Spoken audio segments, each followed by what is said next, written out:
Tim, welcome aboard to the show. Thank you so much for joining us today. Thank you. Good to be here. So Tim, I wanna start a little bit personal. Many years ago, I won't throw you under the bus and say how many. You made a decision to join the Air Force. I gotta ask you, what was going through your head? Why did you decide that you want to join the Air Force? So I was an ROTC student and it got my college Wait, hold paid on. Keep for. us honest what that means. Not everybody in the Oh, audience sorry. is familiar. Reserve Officer Training Corps.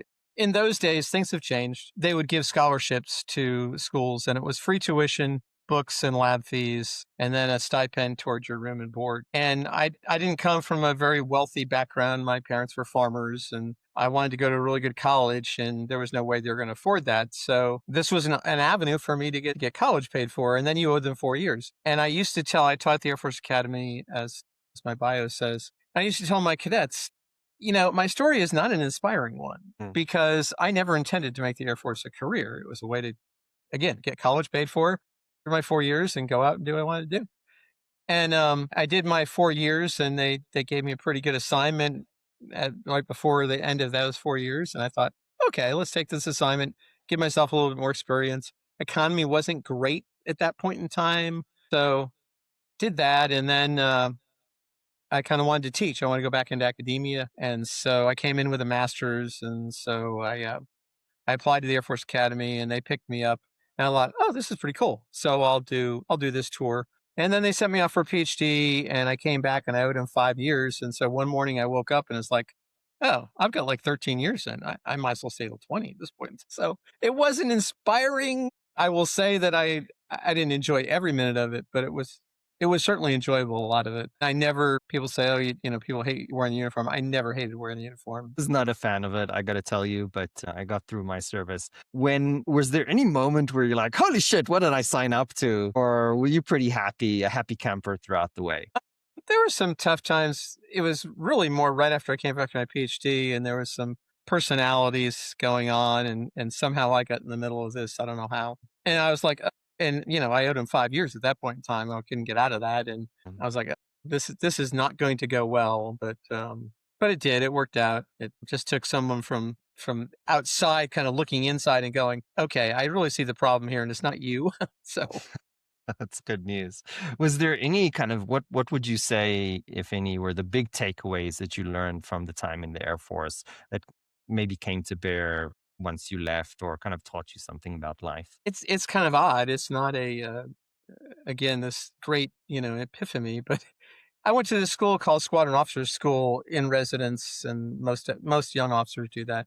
And there was a quote down there that said, the sun comes up in the morning whether you're ready or not. And it's like, well, this is true, and I can't tell you how many times that I had to kind of look at that and go, yep, it's going to come up, and I'm not ready, but it's going to do it anyways. And it seems kind of odd, but if you think about it, it carries some weight.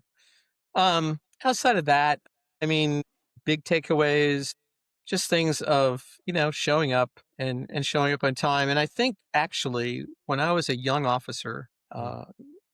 I was in Cheyenne Mountain, which is in Colorado, headquarters NORAD. And I was working with this young lady. She was actually worked for me. She had been prior enlisted. In other words, she had been enlisted corps. She went and got her degree and became an officer, commissioned officer. And it was the day after Mother's Day. I remember it vividly. And I walk into the office and she looks very concerned, and someone else, they're talking. I said, what's going on? And she said, well, she was working with the Girl Scouts, even though she didn't have a daughter. And she said, we went to a mother-daughter hike up Pikes Peak yesterday. And there was a gal named Carol who worked in our office who was enlisted, young enlisted lady. And she said, Carol never returned. She went on ahead and we got to the top and we couldn't find her. And we came back down. Her car was still there. And, we need to go and look for her. And Mm. search and rescue had been out overnight, didn't find her. And my thought was, there are people that are trained to do this Right. and they should do this. So I kind of said, well, I don't know, I don't know. My boss wasn't there. So I called the colonel who's in charge of our group and said, sir, laid out the situation and said, there's some people here that think we should go and look for her, but, they have search and rescue that can do this. And he went, oh, no, absolutely. Go up, come into my office. Tell me what you need. What do you need for vehicles, whatever else? I go in the office. He calls Fort Carson and said, can you throw a chopper up there to help look? And I went, that's interesting. And I came back the '06 was on board, and I came back, and this young lieutenant looked at me and said, "Captain," and she never called me captain before. "Captain, the Air Force takes care of their own." I said, Mhm. "Okay." So I learned a big lesson that day about what the Air Force is all about. She had been prior enlisted on the flight line, and I only had like 2.5 years in at that point in time. And I never remember that. And unfortunately, she passed away from lung cancer about 14 years ago. But Sorry to hear that. she was a great lady. Kept up with her until she died. I love that story. I mean, obviously an unfortunate end, but did they find the lady? Oh, yeah, of course. It turns out we went up, hiked up Pikes Peak. We split in two groups. One of us started at the bottom hiking up, the other drove up to the top and hiked down. And we didn't find her, but about right at dusk, and this is, May, right at dusk, Carson had taken a second chopper up Mm, to do kind of a training run, and they found her on top of a ridge. She had actually climbed up to this ridge, seen the first chopper, but they didn't see her. And she kind of mm. sat there, and she had something bright that she could wave, and they picked her off on a seat. Uninjured though. Uninjured, absolutely. She just above tree line. She got off on the wrong trail, got off on the back side of Pikes Peak, Got so the lost. front side, Yeah. and then realized she didn't know where she was and kind of just sat. And so it all worked out. It was all good. And you did something, at least in my opinion, incredibly interesting. We're gonna have to break it down for the audience. What does simulation mean? Why do we need simulation? What does that even look like on the ground? Oh gosh, you don't have enough time for that question. The Cliff Note version is simulation allows us to do things that are not in the real world so that we can avoid lots of things. And I'll give you the big examples. So suppose I want to figure out if there's a nuclear bomb detonated in Washington, D.C., how far does the radiation fallout go? And I can put wind effects or whatever else with it. Well, I'm not actually going to do it, but I can simulate doing it, and I can simulate the wind, and I can figure out how far radiation is going to fall based upon the altitude, perhaps, that the bomb's detonated, and many other things. That's the big example. The smaller example are things like everyday, and we do it all the time in the military, right? I had a guy who said, if we deploy our craft or employ our craft, it's extremely dangerous. And he was a Marine. But training to employ our craft is also extremely dangerous. And so if I get in a trainer, in particular, something like an amphibious landing trainer, and I'm doing this in simulation, I'm the driver of this, I can learn a lot. And I've actually been in the latest trainer that they're developing. This guy said, "Hey, take it for a spin." I said, "Well, I've never done this before." Because that's okay. We'll help you. I just want to see how you do. And it's an interesting phenomenon. If you're coming off land into the water, at some point in time, you're going to stop power to wheels and you're going to put power on propellers. And that's a kind of a tricky thing in the surf. So we do this in simulation because we don't tip vehicles over, we don't ruin vehicles, we don't, put lives in danger. So simulation has a lot of different aspects to it. But those are some, I mean, driver simulators are the same as well. We put people in driver simulators so they don't roll vehicles and crash into things. So let's say 20, 30 years ago, these things looked like a pretty simple computer game. They've made huge strides since. What do the advanced simulators look like today? Does it include augmented reality, or what are we looking at? How and what are the value that these trainees get from it? Can they just come off the simulator and just use the aircraft or whatever craft it is, or is there still a gap between simulation and real life? That's a very good question. Let's go into the aviation world because that's one of my backgrounds. Again, we've had simulators in aviation for almost 100 years. Link did the first simulator back years ago. Look completely different than it does today. But simulators in the Air Force are used for emergency procedures, right? If you're coming on final landing and an engine flames out, a friend of mine who was a pilot said, if I do that in an A-10, it's probably the last time I will do it and the trainee. So we do it in simulators just to give an idea. We do stalls in simulators and so forth. However, nowadays, they're called 6 degrees of freedom. So you're sitting in essentially a cab that's on hydraulic, I don't want to say jacks for lack of a better word, and it will roll that thing any which way, not completely over, although I don't think there's any that roll completely over, to give you that feel and give you the same G feel and everything else, as well as you're immersed in a screens, so you feel like you're in that environment.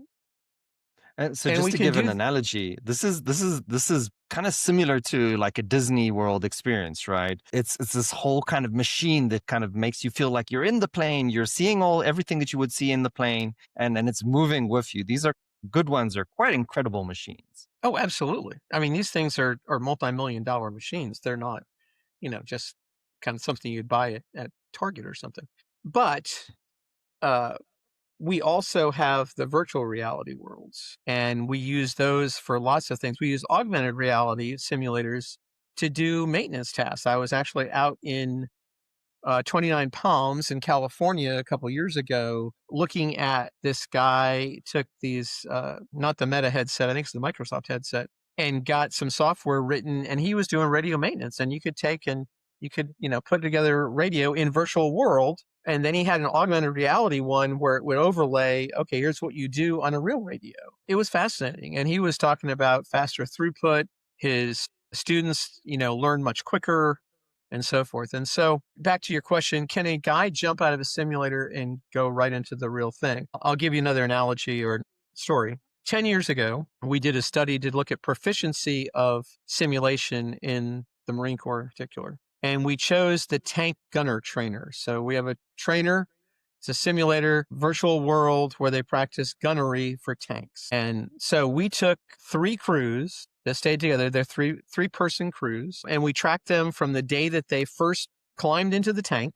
So never been in one before. They climb in, they get used to adjusting the seat. I mean, simple stuff. And then they have tables that they fire. So you're doing, a 2,500 meter target, or you're doing a 100-meter target with the machine gun or whatever. And we tracked them all the way through their training. And the last thing they do in their training is a thing called gate to live fire. So understand now, they've been in a live tank, but they've not fired a live tank until they pass gate to live fire. So they pass gate to live fire, and then they go in the real tank and go out in the range and do the exact same tables. And we showed that training tracked. So the ones that did better in the simulator did better on the range. The ones that did worse in the simulator did worse on the range. Now, did their score match on the range? No, it came down a little bit.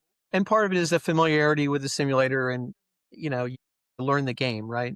But they still passed, and they still were within certainly acceptable limits. So when we say, yeah, can you come to the simulator and go right into the real thing? You can. I don't know if you can do it flying an F-13. Certain things you certainly can. I think maybe an undervalued point is we kind of think of a simulator as, getting value and understanding a specific tool for one person on one tool. But there's also a collaborative aspect of being able to learn how to work together through simulation. Is that something that you've been exposed to, kind of teamwork through different simulations? I know this is kind of new. Well, yeah, so it depends. We do teamwork in the same simulator. So you simulate a cab of a Humvee or something, and it's called Combat Convoy Simulator. But so I was just at a conference last week called ITSIG, Industry Inter-Service Training Simulation Education Conference. Is that right? Something like that. And we just call it ITSIG. We've done it that for years. 1,000-ish people typically. It was a little down this year because the government shut down, but I think we had 44 countries, and it's all about simulations. So I talked with a company. They've got virtual reality headsets to do like house clearing. So you got a squad of 4 or 5 people that go in and clear a building. They're all linked together. So they see what room they're in, but they're in communication with others. And so when someone else comes into their room they're in, they pop into their virtual world. It's all headset based. So you can do it in a gymnasium. You don't need the fancy shoot houses that we have. And you can do it with building, like partition walls if you want, but you don't even need the walls there. They map everything out and they do a digital twin and they can train in that. And it was pretty fascinating. They've been doing this for a couple of years. It's interesting because when you think about, let's say, the failure modes of, different combat situations, it's not always a person misusing the tool. Sometimes it's bad communication with another chopper or another equipment, friendly fire, God forbid. And just practicing that communication with other teams, incredibly valuable thing in itself, which is quite interesting. The Air Force has gone now to very early in pilot training using Microsoft Flight Sim. And they use it essentially for communication with the tower.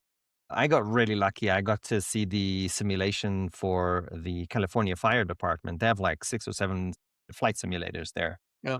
Pretty cool stuff. So we've been getting better and better, especially with AR coming on board with simulation. But we've had this huge hike coming from artificial intelligence, right? What we could do 10 years ago and what we could do today is just hugely, hugely different. How is that changing the military simulation training across the board? What do you see coming in the future? I see a couple of things actually. So AI can help us evaluate and consolidate inputs because it can process that much faster than we can as a human. So that's one thing that it will do for the battlefield, and somehow AI inputs will be extremely valuable. But in the training side, which is where I live mostly these days, there's this thing called adaptive training. And so I wrote a couple of papers on it. But the idea that people don't train at the same speed, they come in with different backgrounds. And the example I'll use, because most people can put their head around it real easy, is a driver trainer. So we have certain vehicles in the military, particularly our big 7-ton trucks that are up armored. So they may be 20 ton with all the armor we've got on these things. They don't drive like your little Honda Civic does, or other car, and they take longer to stop and so forth. And I won't go into the history of some of the accidents we've had with people with them. But so we have a driver's trainer course for these. And some kids nowadays are urban and they don't even have a driver's license. So they come in totally never having driven anywhere. And so we use these simulators to get them adapted and so forth, and come up to speed.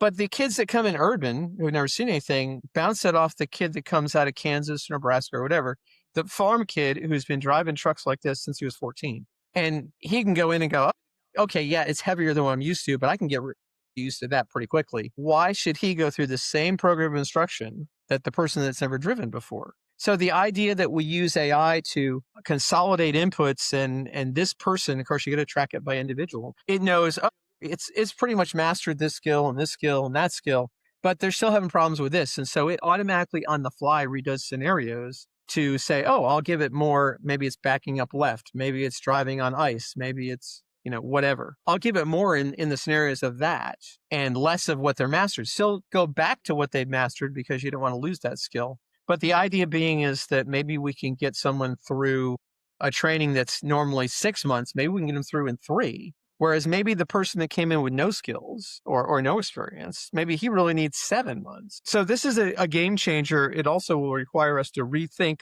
our whole program of instruction in training for certain things. But it's no different, I guess, than in our marksmanship. I'm starting to look at marksmanship, where we have some people who can shoot really, really well, and others that need more help, and we need to give them more time and more help. So it seems like almost a no-brainer, right? In training, you're already creating almost a custom-made training for the person. But the other side, where I think that's what you were alluding to when you started, is making decisions in combat. Where is and we hear rumors about this happening all over the world, but what does the military feel about using something in combat which could have very real impacts, which you don't really understand how the decision was made? Are human beings coming to a sense of comfort with, yes, a machine can make a decision for me, or is that still kind of taboo? Depends what the decision is. So the United States, and I'm assuming all our allies, I don't know for a fact, but I would assume this, that AI will never make an automated kill decision. There's always will be a human in a loop, which there should be. I don't think we'll ever get to the point where I will never get to the point where I'm trustworthy of AI to make that kind of decision. And I started with AI. I was doing AI back in the mid 90s in my PhD. So a long, long time ago, we just didn't have the computing power to do what we do today. But the techniques are roughly the same. I mean, they're not different. But there are people who certainly will say they don't trust the AI. There was a paper last week that I listened to about how it doesn't take that many examples in a data set that AI trains on to make it have artifacts, or to cause it to have artifacts, not make it have artifacts. That's an And that's old name. always, We used to use artifacts. Nowadays, we're calling them hallucinations, but yes. well, okay. Yes, artifacts is an old name, um, but the bottom line is that's the problem, right? You've got to have good data, and that's my world right now, is the data world, and it's extremely important to get good, really solid data to train AI with. It's only as good as what the data is trained on. There's nothing magic about it in that aspect. It doesn't make things up, and they're incredibly incredibly right and brilliant. To answer your question, I think there's some people that say, I don't want to ever make a decision based upon AI. Others will say, no, it's a helpful tool, and I'll use it where it makes sense.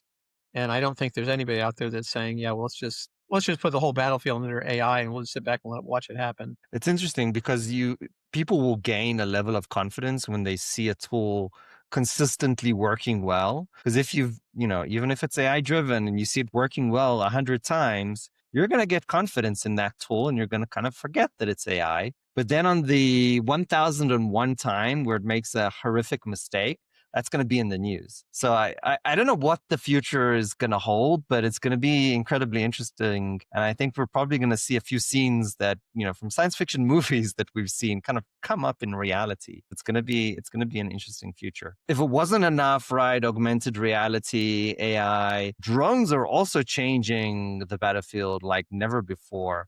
What are a few examples of that? I mean, Einstein, I think it was Einstein, keep me honest here, said that, World War II, I don't know how we're going to fight that, or World War III, but World War IV is going to be sticks and stones. What's World War III going to look like before we get to the sticks and stones? It's a scary thought, I think. So yeah, let's talk about drones. I've been actually getting into this the last 6-8 months for different reasons. I did an interview on drones, in particular the tethered drones that are happening over in Ukraine, Russia. So for people that might not know, they're running drones on a fiber optic tether, so a very, very like fish line thin line out to like 10,000 kilometers. So that's a long ways from the controlling area. And the issue, of course, is that there's no electronic warfare that you can do against a tethered drone. You can send 4K video back over fiber pretty easy, and you can put power over fiber. So they can loiter over the battlefield for 8-10 hours. And once they get above you, it's kind of hard to get rid of them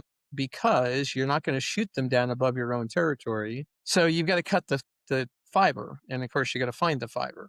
Now there are drawbacks to those. You can't cross them, and things get confused, and you can't put them in tight spaces and so forth. But that's been a game changer, certainly for reconnaissance. However, I don't want to say it's lately, but it's been maybe 6-8 months, last 6-8 months. We're finding drones used as guided weapons. So you'll see all sorts of videos out on YouTube where they take a drone, they smash it into a building, blow up a building. They can do them against armored vehicles. I don't know exactly. I'm sure it's classified how much armor they can go through. But here's the problem. The problem is they fly at like 400 miles an hour, and they can turn on a dime. And the people that are really good at flying them can like send these things through obstacle courses, and they can stop on a dime. And so how do you get rid of them? How do you shoot them down? What do you do? Right now we're using shotguns and other things that seem a little bit primitive in some ways. So if you're a hunter, you're a bird hunter, there's no bird out there that flies at 400 miles an hour. And for any hunter will tell you that like shooting quail or some small bird that flies really fast is really tough with a shotgun. I did see a thing from the UK where they're using lasers, and it's got an automated guided laser on it to shoot these things down. And that seems to be promising as far as a counter, we call it, UAS option. But that's a scary thought because those are hard to defend against. Anything that's hard to defend against is scary. So we'll see what happens with that. But they're certainly doing lots of stuff in real time right now. And the real problem is this whole thing with drones is going really quick. Like 2 weeks, they say technology. I was talking to somebody last week. Oh, every 6 months, your technology becomes outdated. Yeah, drones is like 2 weeks. And you got to keep up, and it's hard. So. Yeah, there's obviously huge forces driving that innovation and a lot of money driving that innovation right now. Well, and here's the other thing. They're cheap. I want to say the Ukraine is using Chinese parts and unskilled labor, and they're putting these things together for about $350 to $500 US a piece. I think in the US, they're a little bit more expensive than that. But, my gosh, when we're talking $80 million for an F-35 airplane or whatever that cost is, you can buy a lot of these things for $80 million. Yeah.